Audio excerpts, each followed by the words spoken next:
Добър вечер, здравейте! Бих искал да кажа една-две думи за себе си. Сега в момента аз съм съпредседател на много учредяващата се партия Зелените.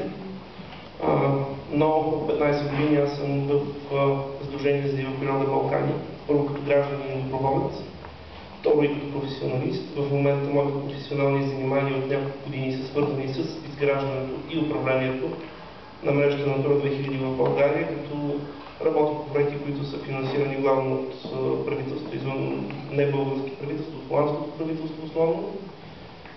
Проекти, които сме си спечелили от тях. Темата на днешния диспут е много обширна. За да може да се стигне до конкретни неща, обаче, за да може да има дискусия, ще я пречупя през себе си. Като накрая, след като съм формулирал основните проблеми, аз ще илюстрирам тия проблеми с един конкретен пример, който едновременно с това го избрах така, че да бъде провокация към останалите участници в дискусията, една доброжелателна провокация, но остра провокация също така.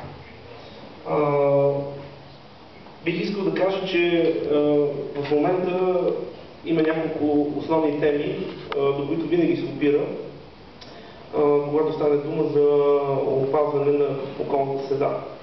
Едната основна тема, това е енергетиката. Днес вече беше зачекната. Другата основна тема, това е опазването на природата, във всичките й компоненти. Става дума за дивата природа, биологичното разнообразие и за горите основно в България. Третата основна тема, това са замърсяването и здравето на хората. Въпреки много сложната система на Министерството на околната среда, водите и неподразделенията, това са нещата, които будят най-голям обществен интерес. Това е ясно защо и нормално. Все още темата в човешко развитие присъства като един термин, който се употребява много често, обаче без съдържание. И така, какви са проблемите на зелената политика в България? Първият най-голям проблем е, че вече 15 години такава политика няма. Нямаме тази политика управляващите, нямаме тази политика обществото. Зелената политика не присъства като обществено разбираемо понятие в България. Това е основният мотив и моят основен мотив да се захвана с политика. 15 години се занимавам с политика в другата страна на барикадата, в неправителствения сектор. Но липсата на каквото и да било представителство на тези идеи на политическо равнище е основната причина да се хвана с това занимание. Няколко конкретни примера. Казва се, че ние в България се работи за опазване на биологичното разнообразие. Съжалявам, в момента в България е пред катастрофа. Никога в новата история на България ние не сме имали подобно количество заплахи за природата на страната. Никога. Става дума за последните малко над 100 години, в които ние сме се освободили от османското владичество, от турското робство. Никога ние не сме имали такъв темп на унищожаване на гори. Никога не сме имали такава скорост на унищожаване на реки. Никога не се е случило нищо подобно по Черноморското крайбрежие, когато хотелите изникват върху плажа. Никога в нашата планини не са израствали градове за броени години. Аз питам къде е политиката. За мен няма политика. На времето, това на времето преди една година беше, когато бяха протестите в страната, излязохме на улицата.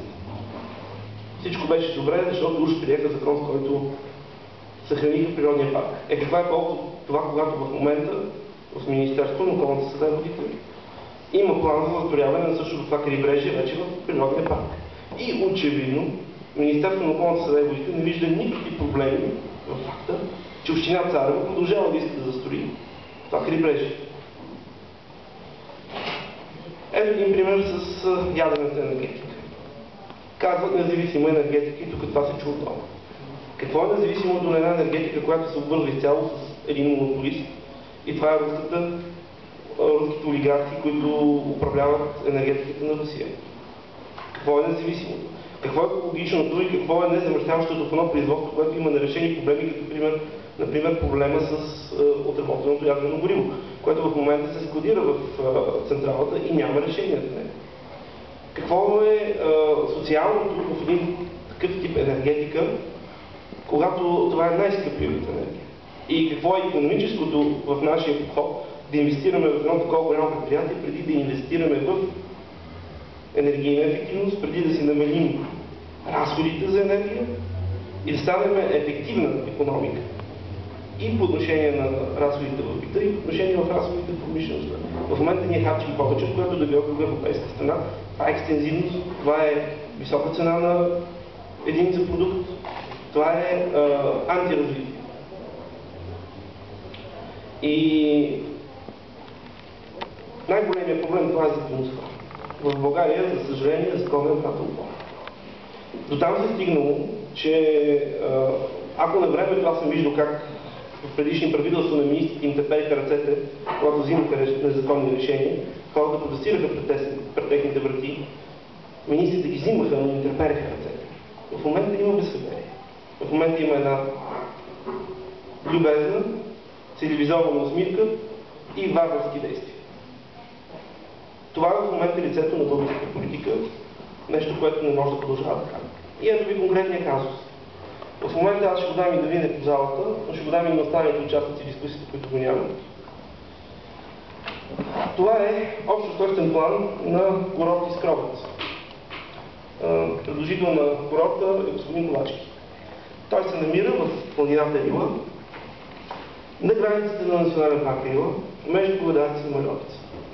Курортът се намира под 1800 метра над морска височина, след като в цяла Европа вече никой не строи, даже и Фалки, които са доста по-на север, курорти под 1700 метра. Това, което ще раздам заедно с всичко това, е една карта, на която се виждат големите площи, държавен горски фонд. Има и големи парцели, държавен горски фонд. Допреди една година те бяха цели. Сега в момента вие ще видите върху тях вече изрисувани пистите на този курорт. И така, моята провокация. Господин Чавдар Георгиев, за да може това нещо да се случи, този общ устройствен план е трябвало да мине екологична оценка, тя да бъде одобрена и общия устройствен план да бъде одобрен. Това не се е случило. Проектът реално е иницииран от държавата. Дали ще бъде Общинската служба за земеделие и гори, няма начин такова крупно действие за разпарчетосване на държавна гора да остане скрито и за Министерството на земеделието и за Министерството на околната среда. Убеден сте. Господин Ковачки, какво устойчиво има в един туризъм, който нарушава закона? Господин Тодоров, не е ли време за заменките на гори просто тази практика да бъде спряна? Благодаря. Благодаря и аз.